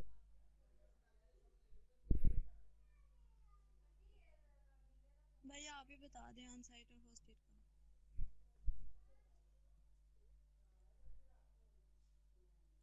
का। अच्छा, अब ऑन साइट का मतलब ये है कि आपने जितना भी सेटअप बनाया है, हार्डवेयर भी आपने खुद लिया है, सॉफ्टवेयर भी आपने खुद लिया है, उस सॉफ्टवेयर हार्डवेयर को सेट करने के लिए लैब भी आपने खुद बनाई है, और वो जो कनेक्शन इस्टेब्लिश करने के लिए जो तारें चाहिए थे वो भी आपने, मतलब कि हर एक चीज़ आपने खुद परचेज किया है और आपने वो सिस्टम बनाया है। और जो यूओजी है उसने भी ऑन साइट को ही फॉलो किया हुआ है, मतलब कि खुद लैब बनाई है, खुद पीसी लेके आए हैं, खुद उनका कनेक्शन किया है, खुद उनके राउटर बनाया है, फिर राउटर को दूसरे से कनेक्ट किया, फिर दूसरे राउटर को तीसरे से कनेक्ट किया, सारा सिस्टम उन्होंने खुद किया है। तो ये तो एक सेटअप के लिए उन्होंने बना लिया, फॉर एग्जांपल लैब के जो सेटअप था उसके लिए उन्होंने ऑन साइट यूज़ कर लिया। जब दूसरी सर्विस का नाम आता है, जो सर्विस क्या है, वेबसाइट वाली, ठीक है, वेबसाइट तो उन्होंने बना ली, ठीक है, वो तो ठीक हो गया, वेबसाइट जनाब उन्होंने ओके अपनी कर लिया, मगर वेबसाइट को चलाने के लिए सर्वर की ज़रूरत थी। अब सर्वर पे बड़ा ज़्यादा खर्चा आना था, ठीक है। ऑन साइट के लिए चलो ठीक है, लैब के लिए तो ठीक हो गया ऑन साइट, वो उन्होंने आपने वो जो है वो बना लिया। जबकि होस्टेड के लिए क्या था, होस्टेड के लिए वेबसाइट तो बना ली, मगर एक वेबसाइट के लिए पूरे का पूरा सर्वर बनाना तो बहुत महंगा पड़ना था। इसलिए उन्होंने क्या किया कि थर्ड पार्टी से जो है ना वो सर्वर ले लिया, कि भाई आप हमें मुझे सिर्फ सर्वर दे दो, वेबसाइट हमारी मौजूद है। तो आपने क्या किया, वो सर्वर लेके, ठीक है, अपनी वेबसाइट उस पर चला दी, ठीक है, अब वो पूरी दुनिया को एक्सेसिबल है, तो उस सर्विस को हम कहते हैं होस्टेड। अब समझ आई? जी आ गई है। आप बताएं दोबारा सारे से। ऑन साइट में हमने जो सब कुछ जो सॉफ्टवेयर हार्डवेयर लेना होता है वो हमने परचेज करना पड़ता है हमें, तो वो हमें बहुत महंगा पड़ता है। और होस्टेड में नहीं नहीं नहीं नहीं नहीं, हमें ये महंगा मूंगा कुछ नहीं मैंने बताया आपको, दोबारा बताएं ऑन जी साइट का। ऑन साइट में हमें जो सब कुछ है ना, सर्वर वो हार्डवेयर सॉफ्टवेयर हम्म। सब कुछ हमने ना गूगल क्लाउड से लेना पड़ता है, हैं? कौन सा क्लाउड है? ऑनलाइन लेना पड़ता है ना, वही ना। मैंने कब बोला आपको ये? भाई एक मैं दफा दोबारा बताना। मैंने ये बोला है कि आप चलो, आपका कॉलेज में ये वो आयशा सिद्दीका से किया ना आपने बीएससी, जी आपके कॉलेज में एक लैब है, आपने वो लैब बनानी है, आप क्या करोगे, आप 20 पीसी लेके आओगे, ले आए आप, ठीक है, वो पीसी आपके आगे। अब उन पीसी के जी लिए जाहिर सी बात है आपने उनको नेट से कनेक्ट करना ना, हाँ जी उन 20 पीसी को आप वो ईथरनेट केबल लगाओगे, और ईथरनेट केबल सारी कनेक्ट करोगे एक स्विच के साथ। आपने अक्सर देखा होगा जब आप लैब में एंटर होगे ना, तो एक बड़ा सा बॉक्स बना होगा, उसके अंदर स्विच पड़ा होता है, जिसके साथ सारे कंप्यूटर की तारें उसके एक स्विच के साथ अटैच होती हैं, देखा हुआ कभी वो? हाँ जी हाँ जी ठीक है, वो फिर स्विच जो है वो राउटर से कनेक्ट होता है, जो आपको इंटरनेट प्रोवाइड करता है। तो वो स्विच क्या करता है, नेट प्रोवाइड करता है राउटर को, और राउटर जो है वो नेट 20 कंप्यूटर को डिवाइड कर देता है, सही है। ठीक है। तो ये सारे का सारा सेटअप आपका ऑन साइट बन जाता है, मतलब ऑन साइट का सीधा सीधा मतलब ये है कि भाई साइट पे मौजूद है सारा कुछ, ठीक है, सही आपने आपने वो सारा कुछ कर लिया। अब होस्टेड का क्या सिस्टम है कि होस्टेड में आपको हार्डवेयर की ज़रूरत ही नहीं है, आपने अपनी वेबसाइट चलानी थी, आपने वो वेबसाइट बना ली। अब वेबसाइट बनाने के लिए आपको सर्वर की ज़रूरत थी, जो आपका वो हार्डवेयर आना था, मगर वो हार्डवेयर है महंगा। ये मैं होस्टेड की बात कर रहा हूँ, ऑन साइट की बात नहीं कर रहा, मिक्स आप कर रही थी पहले, सही है। ठीक है। मतलब कि आपने वो क्या किया कि वेबसाइट तो बना ली, मगर सर्वर बड़ा महंगा था।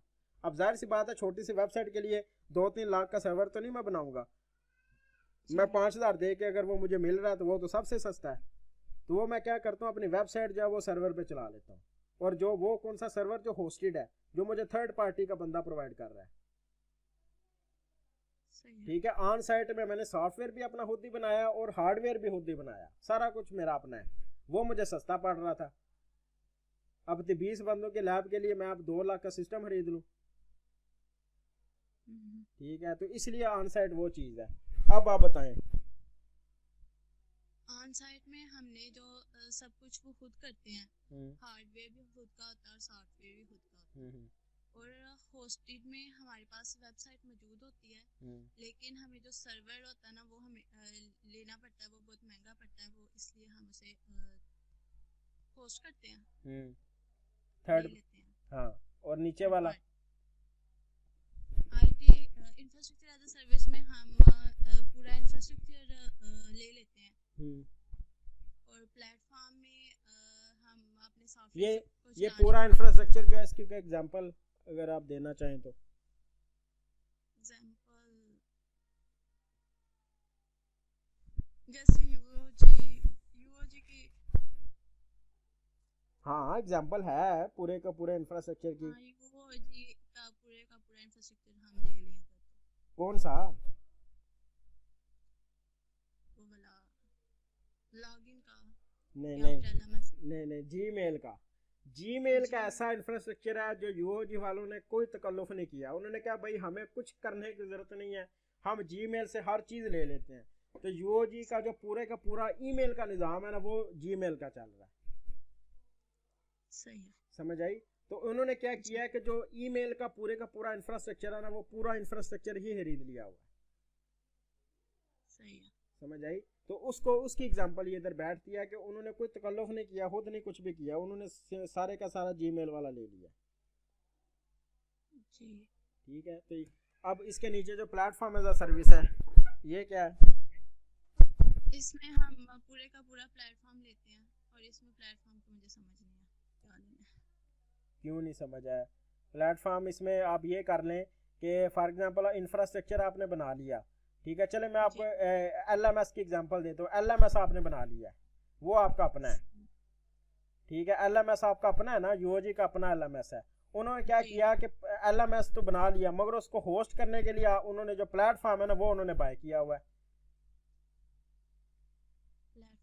कौन सा वाला? LMS वो तो जो गूगल का क्लाउड उन्होंने बाय किया हुआ है, जो गूगल क्लाउड पे वो सारे का सारा LMS उनका चल रहा है।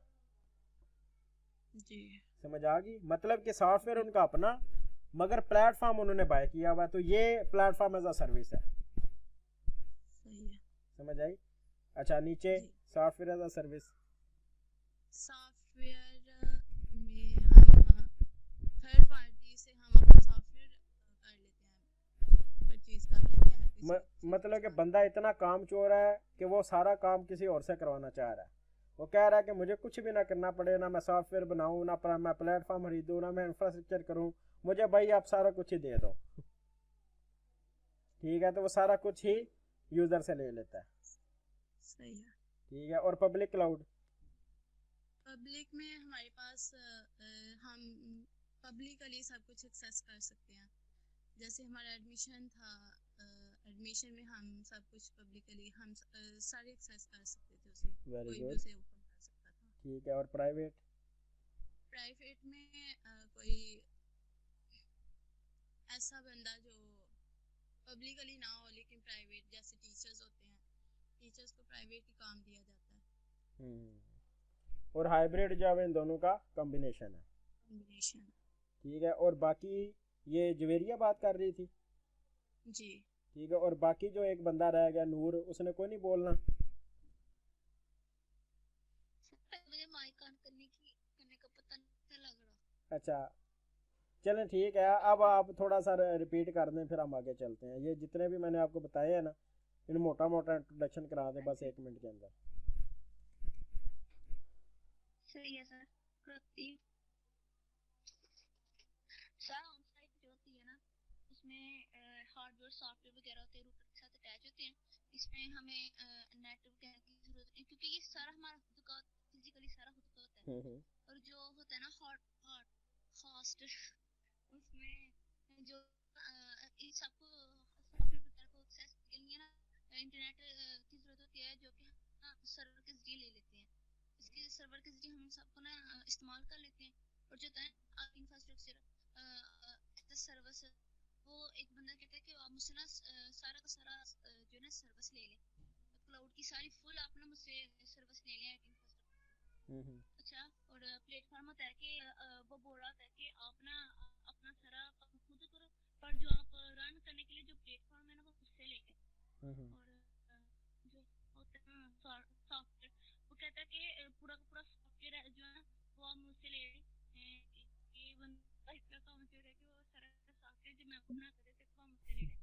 ये काम चोर वाली एग्जांपल तो मैंने वैसे आपको समझाने के लिए दी थी ना, ये अब सर के सामने ना बोल देना, ये वैसे आपको समझाने के लिए कहा था मैंने।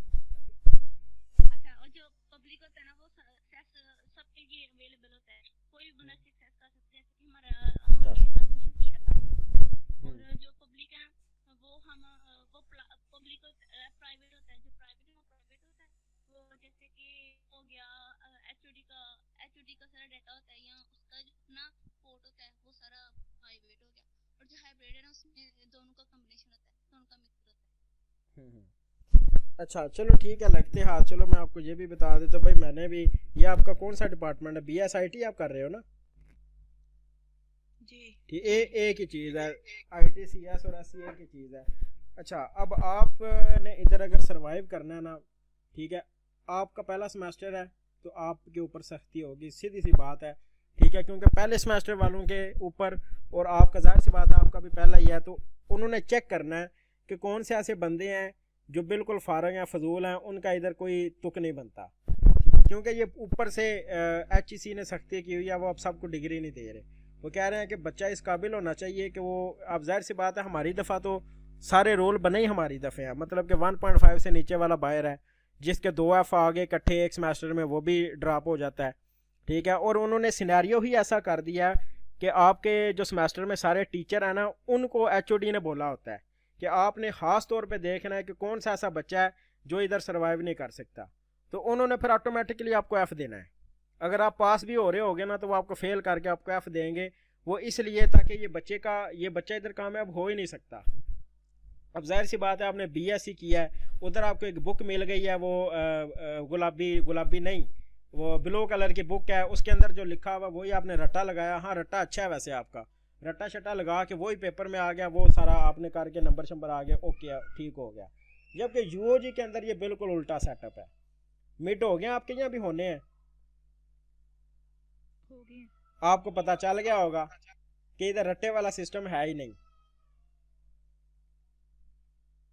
ठीक। कितने कितने नंबर हैं, बिल्कुल सही नंबर बताने हैं, एक एक पॉइंट भी सही बताना है, फिर मैं आपको बताता हूँ कौन सा बंदा सर्वाइव कर सकता है, कौन सा नहीं, कौन सा पास होगा, कौन सा फेल होगा। कितना नंबर है 25 में से? 16-18 की लाइन में है सबके। 16-18 की लाइन में है, इसका मतलब है कि वो टीचर ही बहुत ठंडा है, जिसने आपको 16-17 दे दिए हैं। नहीं तो UOG के अंदर अगर कोई टीचर अच्छा मिलता ना आपको, क्योंकि इवनिंग डिपार्टमेंट है ना, तो इवनिंग में कोई अच्छा टीचर आता ही नहीं है, वो सारे मॉर्निंग वाले ही हैं, वो उधर ही पढ़ा के चले जाते हैं। इवनिंग में फिर उन्होंने ये कॉलेज वाले जो बिल्कुल कचरा टीचर है ना, ये उन्होंने उठाए होते हैं पढ़ाने के लिए, ठीक है, तो इनका कोई फ़ायदा नहीं है, ठीक है। चलो है ठीक है, आपके नंबर जो है वो आ गए हैं, अच्छी बात है। ये अगर 16-17 की लाइन में, फिर तो आप कह लो कि बमुश्किल पास आप हो जाओगे 60-60 नंबर लेके, ओके है आपका। चलो असाइनमेंट आपकी अच्छी हुई तो 15-20 उधर से आ जाएंगे, जो फाइनल है वो 30-30 चलो उधर कर लो, ठीक है, तो ये आपके 60-70 नंबर जो है वो बन जाएंगे, ठीक है। मगर इधर सर्वाइव करने के लिए आपको मैं एक प्रो टिप देता हूँ कि आपने अपना कंसेप्ट क्लियर करना है, ठीक है। जो मुझे आपके अंदर कोई ऐसा वो सिस्टम नहीं लग रहा कंसेप्ट वाला, इधर रट्टे वाला सिस्टम बिल्कुल नहीं है, ठीक है। जितना आप रट्टा मारोगे, जितना आप सेम टू सेम लिखोगे, उतने कम आपके नंबर आएंगे, ठीक है। ये मैं आपको बता दूं, जितना आप अपने वर्ड्स में लिखोगे अच्छा साफ सुथरा, मतलब कि टीचर को पता चले हाँ भाई इस बच्चे ने मेहनत की है और इसने खुद लिखा है, ठीक है। और जिसके 20 आया ना नंबर, उसने ये फार्मूला लगाया हुआ है कि मतलब कि उसने सारा वो कॉपी नहीं किया जो स्लाइड के ऊपर मौजूद था, ठीक है। उसने अपने से चीज़ें लिखी हैं, हाँ भाई अब देखो, अब आपका पेपर आए और वो आपसे पूछे कि हाँ भाई IT इंफ्रास्ट्रक्चर क्या होता है, एक्सप्लेन विद एग्जाम्पल, तो आपने तो पूरा पेपर बाहर आना है, सारी एग्जाम्पल लिख के आनी है, और वो पागल है जो आपके नंबर काटेगा, वो कभी भी नहीं काट सकता, वो आपके पूरे नंबर आपको देगा। अगर वो आपसे टाइप्स पूछे, ठीक है, कि हाँ भाई ये जो 8 टाइप्स हैं ये कौन सी हैं, अब तो हर बंदे को ज़ुबानी याद होंगी, वो सारी टाइप्स के नाम लिख के उसको डिफाइन भी कर सकता है एग्जाम्पल के साथ, ठीक है। जो बंदा ये फॉलो कर लेगा मेथड, उसके नंबर पूरे हैं, समझ आ गई जी। ठीक है। पहला आपका सेमेस्टर है तो आपने अपना CGPA मेंटेन करना है, मतलब कि कोशिश ये करनी है कि 3 से कम नहीं होना चाहिए आपका बिल्कुल भी। अगर 3 से कम हो गया तो समझो फिर आपका वो अगले सेमेस्टर में जो है ना उसको 3 पे लेके आना बहुत मुश्किल हो जाएगा आपके लिए। इधर ये सिस्टम है, 25 नंबर का मिड है, 25 नंबर के सेशनल है, 50 ये हैं, और 50 नंबर आपके वो फाइनल के हैं। ठीक है, फाइनल में तो ज़ाहिर सी बात है पूरा सिलेबस ही होता है, मिड में आधा सिलेबस होता है। और ख़ास तौर पे जो 25 नंबर है ना सेशनल वाले, वो उस बंदे को मिलते हैं जिसकी राइटिंग शाइटिंग अच्छी है, जिसको असाइनमेंट बनाने का पता है, जो असाइनमेंट ऐसी बना रहा है कि टीचर को लग रहा है यार इस बंदे ने खुद लिखा हुआ है, इसने मेहनत किया, कॉपी पेस्ट नहीं किया। कॉपी पेस्ट का तो वैसे ही ज़ीरो है। ठीक है, वो तो आपको एक नंबर नहीं देगा उसके कॉपी पेस्ट के। ठीक है, अब इसमें देखो हर चीज़ का मैंने रेफरेंस दिया हुआ है कि ये जो आर्टिकल 2 में इन सारी चीज़ों का जिक्र है, ये जितने भी नीचे मैंने एक्सप्लेन किए हैं ये आर्टिकल 2 में, अगर वो टीचर देखना चाहे हाँ भाई ये इन्होंने किधर से लिया है, किधर से डेटा इनको पता चला है, तो वो डायरेक्ट इधर नीचे आएगा। ठीक है, उसने इधर से देख लेना हाँ भाई इस बंदे ने वाकई मेहनत की हुई है, इसने तो जो है ना वो बहुत सारी वेबसाइट्स को, ये नहीं है कि एक वेबसाइट से बस मिला है वही उसने जनाब वो कंट्रोल सी किया है, कंट्रोल वी करके वो असाइनमेंट जमा करा दी। ठीक है, ये तो आपको बिल्कुल नंबर नहीं इसके मिलने वाले। जाहिर सी बात है 5 आप बंदे हो ग्रुप के अंदर, तो वो सबको तो पूरे नहीं वो देगा। ठीक है, उसने फिर जो है ना वो प्रेजेंटेशन आपकी होगी 10 नंबर की, ये फाइनल प्रेजेंटेशन भी इसी की लेनी है ना उसने, टीचर ने। ठीक है, तो इस फाइनल प्रेजेंटेशन के अलग अलग नंबर सबके लगने हैं। ठीक है, अब ये जो बंदा बिल्कुल चुप रहा था, अब चलो खैर थोड़ा सा उसने बोला है, ठीक है, इसका तो बिल्कुल उसने वो 3-4 नंबर इसको लगाने थे। ठीक है, वैसे जो जितने ज़्यादा अच्छे क्वेश्चन के जवाब देगा, आपने इस तरह करना है कि आप 5 बंदे हो। ठीक है, हर बंदे ने अपना अपना हिस्सा सेलेक्ट कर लेना है कि ये हिस्सा मेरा है, ये हिस्सा इसका है, ये हिस्सा इसका है, ताकि सबको इकट्ठे बराबर नंबर मिले। टीचर को भी पता हो हाँ यार इन्होंने वाकई डिवाइड किया हुआ था, एक बंदे के ऊपर बर्डन नहीं डाला, इन्होंने कह दिया जी ठीक है इसके कितने पार्ट्स थे, इसके चलो इसके 6 पार्ट्स थे, अब 5 बंदे हो, एक एक पार्ट आपने अपने डिवाइड किया हुआ था, एक पार्ट इसने किया दूसरा। अब जब प्रेजेंटेशन आप दोगे तो जिसने पहला पार्ट किया वो बंदा जाए और वो जाके उधर बताए कि ये वाला जो पार्ट था ना ये मैंने किया है और ये मैं आपको बताऊंगा, दूसरे वाला पार्ट इस लड़की ने किया ये वो लड़की बताएगी, तीसरे वाला इसने किया ये वो लड़की बताएगी। जब 5 अपना बता दोगे फिर आपने कहना है क्लास को कि जी अगर किसी का कोई क्वेश्चन है तो वो पूछे, तो हम उसका सारे जो है ना जवाब देंगे। बच्चे क्या करेंगे, बच्चे तो हार नहीं पूछेंगे, पहला सेमेस्टर उनको इस चीज़ का पता ही नहीं, टीचर पूछेगा आपसे, वो टीचर पूछेगा हाँ बेटा आप बताओ। ठीक है, हो सकता है वो मुख्तलिफ पूछ ले आपसे, वो जिसने पहला पार्ट किया हो सकता है उसे कह दे कि आप चौथा पार्ट बताओ, तो वो सिर्फ ये चेक कर रहा होगा कि उसको चौथा पार्ट पता है या नहीं। ठीक है, तो इसलिए ये नहीं आपने करना कि वो पहला पार्ट जिसका वो पहले पार्ट के ऊपर ही रहे, वो बाकी पार्ट को भी उसने समझना है। समझ आ गई? ठीक है, तो हर चीज़ की एग्जांपल देनी है प्रेजेंटेशन के अंदर। अगर आपने ये बतानी है ना कि जी ये आईटी इंफ्रास्ट्रक्चर है, ये इस तरह ये आईटी इंफ्रास्ट्रक्चर इस तरह होता है। ठीक है, तो आपने प्रॉपर एग्जांपल दे के हर चीज़ की समझानी है कि हाँ भाई कंबाइंड कंपोनेंट्स अगर इसना लिखा है तो उसका क्या मतलब है, ऑपरेशन एंड मैनेजमेंट का क्या मतलब है, एंटरप्राइज का क्या मतलब है, आईटी सर्विसेज कौन कौन सी हैं, आईटी एनवायरनमेंट क्या है।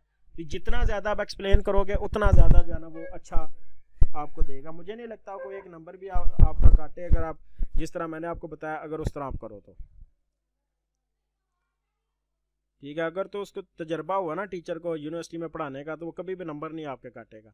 बाकी क्लास की प्रेजेंटेशन किसी की असाइनमेंट मिली है आपको? नहीं। उनकी असाइनमेंट देखे ब्लंडर पे ब्लंडर किए होंगे उन्होंने। ठीक है, ये आपकी असाइनमेंट इस तरह की कभी आपको नहीं मिलेगी पूरी क्लास में। ठीक है, बेशक वो किसी से मंगवा के चेक करो हाँ ज़रा कि यार अपनी असाइनमेंट भेजना मैंने चेक करनी है, तो और मुझे वो दिखाओ असाइनमेंट क्या उसने किया हुआ है। अच्छा, बाकी ये जो नीचे है ना selected IT infrastructure for organization, ये तो मैंने आपको बता ही दिया है कि ऑन साइट और प्राइवेट क्लाउड ये दोनों जो है वो उसने यूज़ किया हुआ यूओजी ने। ठीक है, इसमें सिर्फ यही बात है। और जो डायग्रामेटिक व्यू में आपको मैंने बताया वो सिंपल क्या है कि ये सारे डिपार्टमेंट हैं। ठीक है, ये सारी फैकल्टीज़ हैं, ये लाइब्रेरी है, ये एग्ज़ाम का डिपार्टमेंट है, ये ट्रांसपोर्ट। अब आपको इस डायग्राम की समझ आ गई होगी, इसमें कोई किसी किस्म का शक नहीं होना चाहिए किसी बंदे को भी। आ गई है ना समझ? जी। ठीक है, मतलब कि ये डिपार्टमेंट जो है वो इंटरनेट से कनेक्ट हो गया, राउटर से कनेक्ट है, राउटर जो है वो सर्वर से कनेक्ट है जो इन सारे डिपार्टमेंट को चला रहा है, और जो मैनेज कर रहा है वो डायरेक्टर आईटी सर्विसेज है, जिसकी आपको अक्सर मेल भी आती है, वो जो जाहिद साहब है। ठीक है, वो आपको जो कोई भी ट्रांसपोर्ट के बारे में इंफॉर्मेशन देनी हो या किसी के वाईवे की इन्फॉर्मेशन देनी हो तो वो डायरेक्टर आईटी सर्विसेज ना जाहिर साहब वो आपको मेल करते हैं, वो सारे सिस्टम को मैनेज कर रहे हैं, ये सारा समझ आई।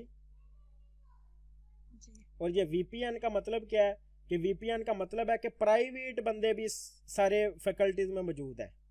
ये एडीसीएल केबल तो इंटरनेट की, मगर वीपीएन ऐसा सिस्टम होता है जिसको खास किस्म का प्राइवेट बंदा ही असेस कर सकता है। ठीक है, अक्सर आपको पता होगा कि आप वीपीएन लगा के कोई भी वेबसाइट जो है वो ओपन कर सकते हो। वीपीएन का पता है ना सबको, जी। वर्चुअल प्राइवेट नेटवर्क इसको कहते हैं। ये टिकटॉक जब बंद हुई थी तो उस टाइम वीपीएन लगा के लोग यूज़ करते थे। इसका मतलब क्या है कि वो वीपीएन क्या करता है कि आपकी असल लोकेशन नहीं दिखाता, वो कोई और मुल्क की दिखाता है। तो कोई फ्रांस हो गया, इंग्लैंड होगा, वो पता नहीं चलने देगा बंदा कौन है। तो जाहिर सी बात है प्राइवेट जो क्लाउड है वो वीपीएन ही यूज़ करता है। समझ आ गई। ये इस डायग्राम का मतलब है। बाकी उसके नीचे ये जो है ना वो क्लाउड की डायग्राम है। वो ऊपर कीजिएगा एक मिनट। जी जी, ये ADSL नेट की केबल। अच्छा ठीक है, नेट की केबल भी तो चाहिए ना सारे सबको कनेक्ट करने के लिए। समझ आ गई ये। अच्छा, बाकी ये वो कौन से फैक्टर हैं जो आईटी इंफ्रास्ट्रक्चर को चूज़ करने में हमें कंसिडर करने चाहिए। ठीक है, रिस्क है, ऑनरशिप है, बल्कि ये बाकी जो चीज़ें ना ये मैं आपको वॉइस मैसेज कर देता हूँ, अभी मुझे ना काम जाना है। ठीक है, यहाँ फिर थोड़ी देर तक आप वेट कर लें, मैं फिर आपको बाद में समझा दूंगा। ठीक है, हेलो। ठीक है, अच्छा ये मैं वीडियो जो रिकॉर्ड हो गई है ना ये मैं कर देता हूँ आपसे शेयर। जी ठीक। ओके, अल्लाह। रोटी खानी है बबलू अच्छा जी साइन प्रोजेक्ट समझाना है ना नाशिर